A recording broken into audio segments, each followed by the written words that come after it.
एक बार की बात है। एक शहर में हरि नाम का एक आदमी रहता था। हरि की पत्नी शीतल और उसका बेटा राहुल गांव में उसके माँ बाप के साथ रहते थे। पर हरि शहर में एक फैक्ट्री में नौकरी किया करता था और वो शहर में ही एक किराए के घर में दूसरी मंजिल पर रहता था। पहली मंजिल पर उसके मकान मालिक जतिन और उसकी पत्नी जया रहते थे। पर फिर एक दिन शीतल छत पर कपड़े सुखा रही होती है और राहुल वहीं उसके पीछे खेल रहा होता है। मैं कपड़े सुखा रही हूँ, तुम यहीं खेलना, ठीक है? हाँ माँ। शीतल का ध्यान कपड़े सुखाने में होता है कि तभी पीछे से राहुल कब छज्जे पर आकर नीचे झांकने लगता है, उसे पता ही नहीं लगता। राहुल का बैलेंस बिगड़ जाता है और वो छत से गिर जाता है। पहली मंजिल पर जया खड़ी होती है। उसके सामने राहुल ऊपर से गिरता हुआ नीचे सड़क पर जा गिरता है। जया उसे देखकर जोर से चिल्लाती है और भागते हुए नीचे जाती है, पर राहुल मर चुका होता है। हे भगवान, ये क्या हो गया? शीतल और हरि का क्या होगा? जया राहुल को उठाकर ऊपर ले आती है। शीतल ऊपर छत पर कपड़े सुखाने के बाद राहुल को देखने लगती है, पर वो वहाँ होता ही नहीं है। उसे अब तक इस बात का एहसास ही नहीं होता कि उसके बेटे के साथ क्या हुआ है। ये लड़का चलना क्या सीख गया है कि बस रुकता ही नहीं। अभी इसको डांटूंगी ना, तब समझ आएगी इसको। शीतल नीचे आती है तो उसके सामने जया उसके बच्चे राहुल की लाश खून में लथपथ जमीन पर रखी होती है। शीतल अपने बच्चे को ऐसे देख पागलों की तरह चिल्लाने लगती है। हाय हाय, मेरे बच्चे को क्या हुआ? मेरा बच्चा, मेरा राहुल, राहुल। शीतल, वो इस दुनिया में नहीं रहा, वो ऊपर से। नहीं नहीं, ऐसा नहीं हो सकता। तुमने मार दिया ना मेरे बच्चे को? हाँ, मार दिया ना? तुमने मार दिया ना मेरे बच्चे को? नहीं नहीं, मैंने तो इसको बचाया है। नहीं नहीं, तुमने मार दिया, तुमने मार दिया इसको। तुम जलती थी ना मेरे बच्चे को देखकर? तुम्हारे बच्चे नहीं है इसीलिए तुम जलती थी मुझसे। नहीं नहीं शीतल, ऐसा नहीं है। राहुल को तो मैं खुद बहुत प्यार करती थी। शीतल जया की एक नहीं सुनती और उसको बस यही लगता है कि जया ने चिढ़ की वजह से उसके राहुल को मार डाला, क्योंकि उसके खुद के बच्चे नहीं थे। जया बहुत कोशिश करती है पर शीतल समझने को तैयार ही नहीं होती। वो अपने बच्चे के गम में पागल सी हो जाती है और हर वक्त राहुल राहुल करती रहती है।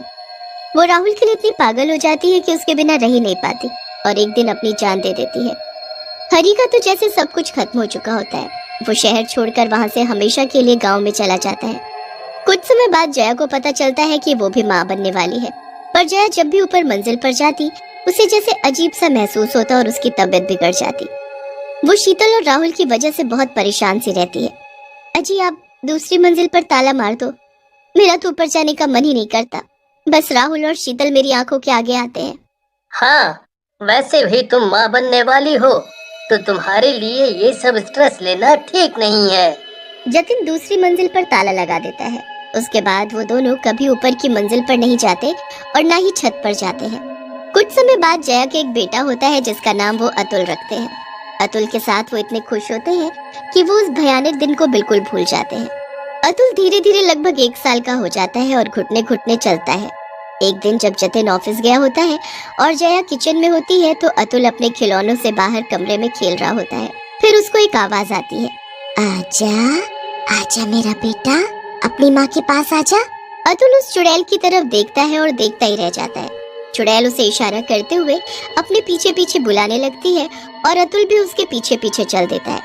चुड़ैल फिर ऊपर दूसरी मंजिल पर चढ़ने लगती है और अतुल भी उसके पीछे पीछे सीढ़ियाँ चढ़ने लगता है। उसके बाद वो चुड़ैल जादू से वहाँ का ताला खोलती है और अतुल को अंदर ले आती है। अंदर आने के बाद वो ताला फिर से बंद कर देती है। मेरा बच्चा मुझे मिल ही गया।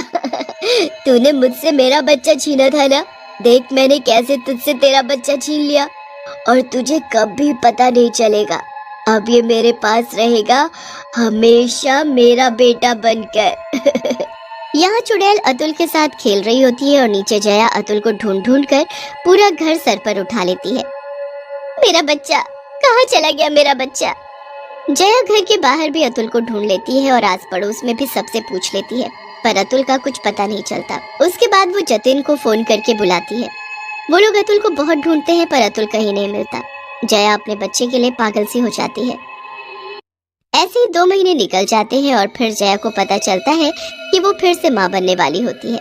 जया को इस बार भी लड़का होता है जिसका नाम वो रोहित रखती है। इस बार वो अपने बेटे का बहुत ध्यान रखती है। फिर एक दिन जब जया और जतिन सो रहे होते हैं और रोहित खेल रहा होता है, तो वो चुड़ैल फिर से आती है। बेटा रोहित, मेरा बच्चा, आजा मेरे पास, अपनी माँ के पास आजा मेरे बच्चे। चुड़ैल को देख रोहित मुस्कुराने लगता है। चुड़ैल चुपके से रोहित के करीब आती है और उसे उठाकर वही दूसरी मंजिल पर ले जाती है। फिर वो अतुल और रोहित दोनों को अपने बच्चे की तरह खूब प्यार करती है। जब सुबह जया की आँख खुलती है और वो रोहित को बिस्तर पर नहीं देखती तो घबरा जाती है। अच्छी जल्दी उठो, उठो, देखो रोहित कहाँ गया। अरे यही होगा, नीचे उतर गया होगा। उसको उतरना ही नहीं आता। बस फिर दोनों जल्दी से उसे पूरे घर में ढूंढते हैं पर वो कहीं नहीं मिलता। बिल्कुल पहले की तरह रोहित का कभी पता नहीं चलता। उसके बाद जया फिर से माँ बनती है और फिर से चुड़ैल उसके बच्चे को ले जाती है। जया और जतिन को कुछ समझ नहीं आ रहा होता कि उनके साथ ऐसा क्यों हो रहा है। फिर एक दिन जया को पता चलता है कि वो चौथी बार फिर से माँ बनने वाली है। मैं माँ नहीं बनना चाहती, मेरा बच्चा फिर से गायब हो जाएगा। मैं अब ये सब बर्दाश्त नहीं कर पाऊंगी। इस बार ऐसा कुछ भी नहीं होगा, मैं हूँ ना। तुम मुझ पर विश्वास रखो जया, मुझ पर विश्वास रखो। जतिन की बात मानकर जया खुद को भरोसा दिलाती है। उसे लगता है इस बार उसका बच्चा कहीं गायब नहीं होगा, पर चुड़ैल मौका देखते ही उसके चौथे बच्चे को भी ले जाती है। मैंने बोला था ना, आप नहीं माने ना, देखो क्या हो गया, फिर से मेरा बच्चा गायब हो गया। मैं क्या करूंगी अब? ऐसा कैसे हो सकता है? आखिर ऐसा क्यों हो रहा है हमारे साथ? जतिन और जया हार मान चुके होते हैं। उनका तो जैसे सब कुछ खत्म हो चुका होता है। दोनों इतने दुखी हो चुके होते हैं कि बस उनको अब माँ बाप बनने की कोई उम्मीद ही नहीं रहती। यहाँ वो इतने ज्यादा दुखी होते हैं और ऊपर चुड़ैल उतनी ही खुशी से अपने बेटों के साथ रह रही होती है। वो उनको खूब प्यार करती है, पर फिर एक दिन वहाँ उसके खुद के बेटे की आत्मा आती है। माँ, माँ। चुड़ैल अपने बेटे राहुल को देखकर एकदम से चौंक जाती है। राहुल, मेरे बच्चे, मेरा बेटा। माँ, ये सब कौन है? ये मेरे बेटे हैं। आपका बेटा तो बस मैं था ना माँ। ये दरअसल उस जया के बेटे हैं। मैंने उससे उसके एक एक बेटे को छीन लिया। तुमने ऐसा क्यों किया माँ? तुम ऐसा कैसे कर सकती हो?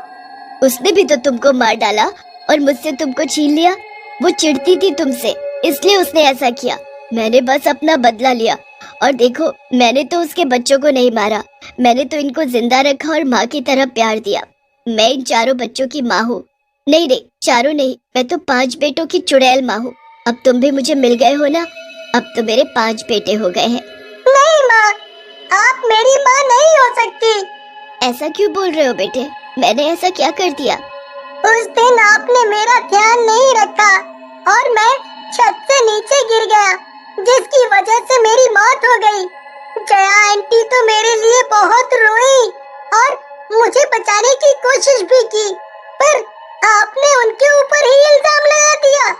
नहीं, ये सच नहीं है, तुम झूठ बोल रहे हो। मैं झूठ क्यों बोलूंगा माँ? अगर उन्होंने मुझे मारा होता तो मैं खुद उनसे बदला लेता, पर उन्होंने ऐसा कुछ भी नहीं किया। वो तो बेचारी बिना कुछ किए सजा भुगत रही है, वो भी आपकी वजह से। आप गंदी माँ हो, बहुत गंदी। मैं जा रहा हूँ और कभी नहीं आऊंगा, कभी नहीं आऊंगा। नहीं बेटे, ऐसे मत बोलो, तुम मेरे पास रहो बेटा। आखिर असली बेटे तो तुम ही हो ना मेरे। एक शर्त पर मैं आपके साथ हमेशा रहूंगा, अगर आप इन बच्चों को वापस जया आंटी को दे दोगी। ठीक है बेटा, जैसा तुम बोलो, पर बस एक बार आज मुझे अपने 5 बेटों के साथ खाना खा लेने दो। मैं तुम सबके लिए अपने हाथों से खाना बनाऊंगी। ठीक है। उसके बाद चुड़ैल सबके लिए बहुत ही स्वादिष्ट खाना बनाती है और सबको एक साथ बिठाकर अपने हाथों से खिलाती है। उसके बाद वो चारों बच्चों को आजाद कर देती है। वो जया के पास खुद जाती है और उसे सब कुछ बता देती है। मुझे माफ कर देना, मैं अपने बेटे के प्यार में पागल हो गई थी और बस तुमको बिना जाने कसूरवार समझ बैठी। मुझे माफ कर दो। मुझे मेरे चारों बेटे वापस मिल गए, बस मुझे कुछ नहीं चाहिए। मैं बहुत खुश हूँ। अब मैं और मेरा बेटा राहुल यहाँ से हमेशा के लिए चले जाएंगे। बस फिर चुड़ैल अपने बेटे राहुल के साथ वहाँ से चली जाती है।